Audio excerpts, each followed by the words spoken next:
Welcome back again to my new YouTube channel, Real Application of Physics, and today we are discussing about what is gravitation and how many uses of gravitation and where use of gravity and gravitation. So like example, gravity is everywhere. First of all, you note that in your notebook, gravity is everywhere. Gravity is everywhere present. So like we are walking. Why we are walking? Why fan is moving in circular motion, circular path, rotational motion. This is called rotational motion also. So this all phenomena was called gravitation because to gravitation, due to gravitation. Okay, so first of all, what is physics? Physics क्या है दोस्तों? First of all our question is the what is physics? Physics क्या है? तो दोस्तों हम physics की बात करते हैं. physics क्या है? It is the branch of science in which we deals with the study of nature and natural phenomena. ये नोट करो, it is the branch of science in which we deals with the study of nature and natural phenomena. ये क्या है? Science की branch है जिसमें हम क्या करते हैं कि जो हम नेचर है उसके स्टडी करते हैं, उसके नेचुरल फिनोमिना के बारे में, जैसे बारिश क्यों होती है, पंखा है रोटेशनल मूवमेंट क्यों करता है, न्यूटन के तीनों लॉ करते हैं कि एक जब कोई बस चलती है तो अगर उसमें कोई अगर आदमी खड़ा है एकदम से ब्रेक लगी, वो आगे क्यों हो गया, क्यों, क्या कारण था, कौन सा लॉ लगा उस साइड, चाहे कौन सा लॉ लगा को छोड़कर और चीज़ पे चल जाते हैं. जैसे लाइट है, लाइट जल रहा है, ठीक है, उसमें क्या हो रहा है, उसमें हमें देख रहे हैं कि इलेक्ट्रिक एनर्जी जा रही है, इलेक्ट्रिक एनर्जी से हीट भी एनर्जी बन रही है. वो जो पंखा होता है ना, जो कभी कभार छूना उसे क्या होता है, गर्म हो जाता है. वो क्या होता है, ड्यू टू हीट एनर्जी. वो ड्यू टू हीट एनर्जी के कारण गर्म हो जाता है, लेकिन उसका आज तक यूज़ नहीं निकला, उसका यूज़ नहीं निकला, लेकिन वो फिर भी ड्यू टू क्या है, हीट एनर्जी है. वो हीट एनर्जी के कारण होता है क्योंकि वो लाइट को फॉर्म कर रहा है हीट में. जब भी देखना वो आप पीले वाला बल्ब लेना जो 100 वाट का आता है, 20 रुपीज़ का या 25 का आता होगा, वो लगाना कहीं भी, और क्या होगा, वो धीरे धीरे क्या होगा, गर्म हो जाएगा. वो गर्म होगा, वो हीट प्रोड्यूस कर रहा है. वो उसी हीट प्रोड्यूस का क्या रियल एप्लीकेशन है, वो अभी तक नॉट डिफाइंड है. नॉट डिफाइंड का मतलब उसका रियल यूज़ नहीं है. हीट एनर्जी को लाइट एनर्जी में अभी तक कन्वर्ट है, एक स्मॉल अमाउंट में है, लेकिन उतने बड़े लार्ज अमाउंट में नहीं है. ठीक है, तो वो वाली चीज़ हो गई. तो लाइक एग्जाम्पल जो फिजिक्स है ना, फिजिक्स एक बहुत ही इंटरेस्टिंग पार्ट है साइंस का. Physics is the most interesting part of science because it is helps to predict our future. क्योंकि ये हमारा फ्यूचर को प्रिडिक्ट करने में हेल्प करता है. क्या दोस्तों, मैंने कहा फ्यूचर को प्रिडिक्ट करने में. जैसे फॉर एग्जांपल के लिए मैं कह सकता हूँ गूगल मैप. यार pen, Google map for example के मैंने कहा गूगल मैप, ठीक है, मैंने फॉर एग्जांपल के लिए आपको कह दिया ये गूगल मैप. ये गूगल मैप है, इसमें ये गूगल मैप है, ये हमारा फॉर एग्जांपल के मैंने कहा गूगल मैप. गूगल मैप कैसे, कोई सवाल पूछेगा भाई साहब गूगल मैप कैसे हो सकता है, मैं बताता हूँ गूगल मैप कैसे. दोस्तों समझो कि हम कहीं जाते हैं रास्ते में, ठीक है, कहीं रास्ते में हम गए तो क्या हुआ, हम कि हमें नहीं पता कि भाई नया जगह है, नया चीज़ें हैं, हमें रास्ता नहीं पता कि भाई इसका रास्ता क्या है, इधर से इधर जाने का भी जैसे समझो दोस्तों आप कहीं और रहते हैं, दिल्ली जाना है, दिल्ली टू बिहार जाना है, ठीक है, अगर आपको बस एक ही शर्त है कि आपको जाना है किससे, गाड़ी से जाना है, और गाड़ी से जाएंगे तो आपको मैप जरूरी है, गूगल मैप जरूरी है. गूगल मैप जरूरी है तो गूगल मैप आपने लिया, चल दिए, तो गूगल मैप चल दिए तो आपको रास्ता तो पता होना चाहिए ना, कोई ऐसा चीज़ भी होना चाहिए ना जो आपको डायरेक्शन बताए. तो वो डायरेक्शन बताएगा तो पहले से प्रिडिक्ट करता है कि आपको ये वाले पाथ से जाएंगे तो इधर से शॉर्टेस्ट डिस्टेंस पड़ेगा, और जो शॉर्टेस्ट डिस्टेंस होता है उसे डिस्प्लेसमेंट कहते हैं. ठीक है, देखो shortest distance between initial point two final point, it is called displacement. ये आगे पढ़ेंगे. और distance, displacement, what is the difference between distance and displacement, ये सब पढ़ेंगे. ठीक है, what is the velocity, what is the acceleration, what is the momentum, ये सब पढ़ेंगे. लेकिन उससे पहले धैर्य रखने की काम है. और वो क्या है, रियल एप्लीकेशन क्या है फिजिक्स का. अभी तो हम ग्रेविटेशन पढ़ेंगे, वो तो मैं भी जानता हूँ, लेकिन ग्रेविटेशन के पहले फिजिक्स का रियल एप्लीकेशन को देखते हैं. तो सबसे पहले हम बात करते हैं उसकी कि मोमेंटम क्या होता है. दोस्तों जैसे देखो, मोमेंटम का हमने एक फॉर्मूला पढ़ा है, 9th क्लास की है ये बात, अभी की नहीं है. अभी तो खासकर ये जो टॉपिक है 11th का है, 9th वाले भी बच्चे देख सकते हैं, उसमें कोई वो नहीं है, क्योंकि ये डेरिवेशन कराऊंगा मैं इसमें ग्रेविटेशन का. ठीक है ना, तो ये P इक्वल टू mv. तो P क्या है, हमारा मोमेंटम है. मोमेंटम इक्वल टू किसके बराबर होता है, मास इंटू वेलोसिटी के बराबर होता है. तो हमने देखा कि मोमेंटम इक्वल टू है मास इंटू वेलोसिटी का प्रोडक्ट. ठीक है, momentum, the rate of change of momentum is called, वो बाद में आएगा, लेकिन पहले मोमेंटम देखते हैं. मोमेंटम आखिर में होता है कि इसका रियल यूज़ क्या है. मोमेंटम सुनते रहते हैं, लेकिन इसका रियल यूज़ क्या है. समझो दोस्तों, अगर कोई आप पे पत्थर चला है, समझो ये आप है, ये समझो ये कौन है, ये आप है, और मैंने ये पत्थर मार दिया आपके सर पे, ठीक है, और ये कम से कम 20 kg का है, 20 किलोग्राम का, 20 किलोग्राम का है. ये पत्थर 20 किलोग्राम का और आपके सर पे मैंने फेंक के मार दिया. 20 किलोग्राम का अगर कोई सर पे अगर कोई पत्थर आपको फेंक के मारेगा तो जाहिर सी बात है उसे चोट लगना नहीं लगना, लगेगा ना भाई, क्यों नहीं लगेगा, बात वाला लगेगा ना, लगना ही है, जाहिर सी बात है. क्यों, क्योंकि उसका मास ज़्यादा है.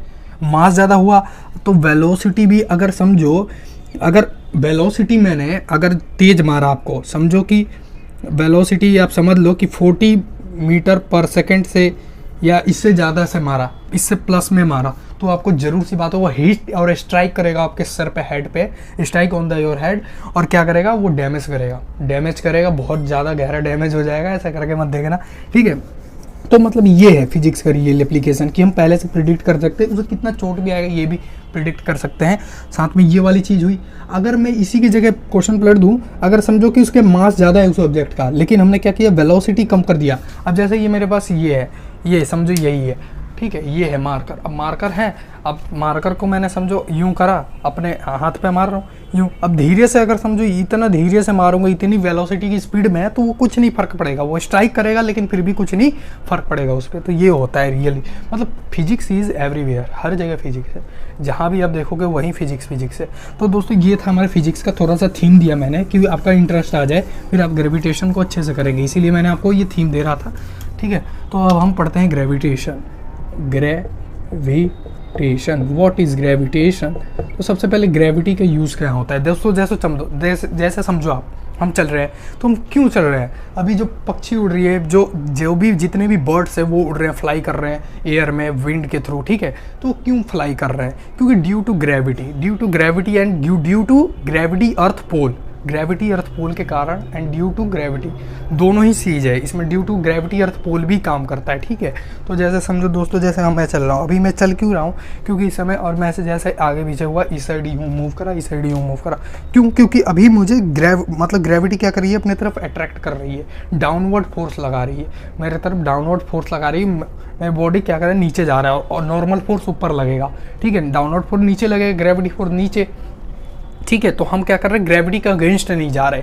और जब भी हम देखो दोस्तों, जब भी हम क्या करते हैं, रॉकेट ऊपर भेजते हैं ऊपर की तरफ, तो ग्रेविटी के अगेंस्ट जाते हैं, और जब भी वो ग्रेविटी के अगेंस्ट जाता है तो उसे एक सरफेस चाहिए होता है, जो कि अगर ग्रेविटी को हम जब भी उसके अगेंस्ट जाते हैं तो हमें इतनी पावर चाहिए, इतना एक वो चाहिए हमें वेलोसिटी, एस्केप वेलोसिटी चाहिए, उसे क्या कहते हैं, एस्केप वेलोसिटी, उसे हम कहते हैं एस्केप वेलोसिटी।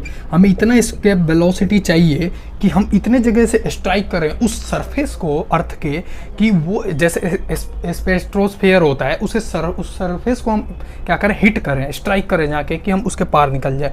तो समझो कि दोस्तों हमने इसे करा, तो ये 11.2 किलोमीटर पर आवर की स्पीड में हम करेंगे, तब हम जाकर, और इसे अगर देखा जाए 11 किलोमीटर पर आवर को मीटर में कन्वर्ट किया जाए तो 6400 मीटर के आसपास, मीटर पर सेकंड के आसपास आ जाता है। हमें इतनी स्पीड चाहिए कि हम जाकर इस अर्थ के सरफेस को पार कर पाएंगे, और तब हम पहुंच पाएंगे स्पेस में। हमें इतनी ज़्यादा स्पीड चाहिए होती है, ठीक है। जो भी रॉकेट देखते हो आप लोग, वो उन सब में ये वाली जो होती है एस्केप वेलोसिटी भरी जाती है, तभी वो क्या करते हैं, अर्थ के सरफेस को पार कर पाते हैं, नहीं तो नहीं कर पाएंगे, ठीक है। ये वाली बात होती है। अब ग्रेविटी के ऊपर बात करते हैं, ज़्यादा डिटेल में नहीं बात करेंगे क्योंकि ज़्यादा डिटेल में वैसी लंबी वीडियो हो जाएगी। तो ग्रेविटी के ऊपर बात करते हैं, व्हाट इज़ ग्रेविटी।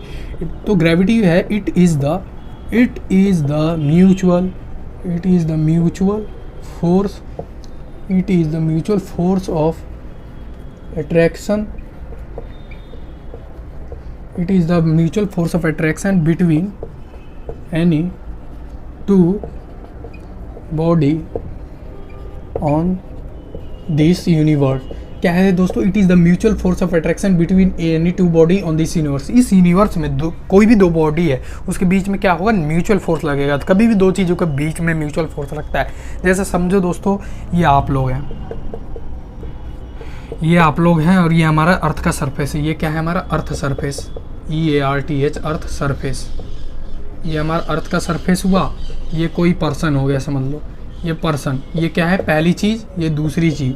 और इन दोनों के बीच में क्या हो रहा है, हमारा ग्रेविटी लग रहा है। क्या, कौन सा फोर्स लग रहा है, ग्रेविटी फोर्स लग रहा है। ग्रेविटी फोर्स एक कंजर्वेटिव फोर्स होता है। Conservative force are those forces only which depends is the only which not depends in the path length पे only which depends on the path length.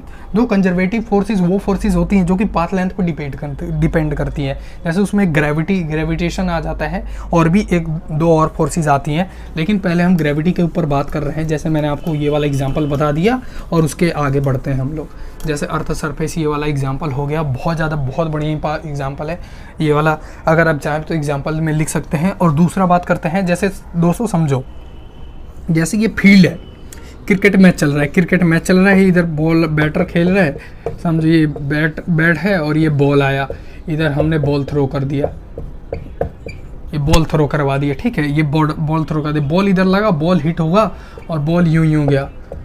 अब समझो ये बॉल 6 की तरफ चला गया, 6 क्या हुआ, ये बॉल क्या हो गया, 6 के साइड चला गया, छक्का पड़ गया भाई, 6 हो गया। लेकिन अगर ग्रेविटी नहीं होता, if you are imagine gravity is not exist in everywhere, सब first of all you are imagine only on imagination कि हम ग्रेविटी एवरीवेयर एग्जिस्ट नहीं कर रहा। पहली बात हम एक इमेजिन करते हैं कि ग्रेविटी एवरीवेयर नहीं है, तो due to cause of if gravity is not exist everywhere, so अगर gravity everywhere exist नहीं करेगा तो क्या होगा कि जो बॉल होगा इधर जाने की बजाय ये ट्रेजेक्टरी पाथ को ये जो ऐसे होता है ना पैराबोलिक पाथ, इसे ट्रेजेक्टरी पाथ कहते हैं।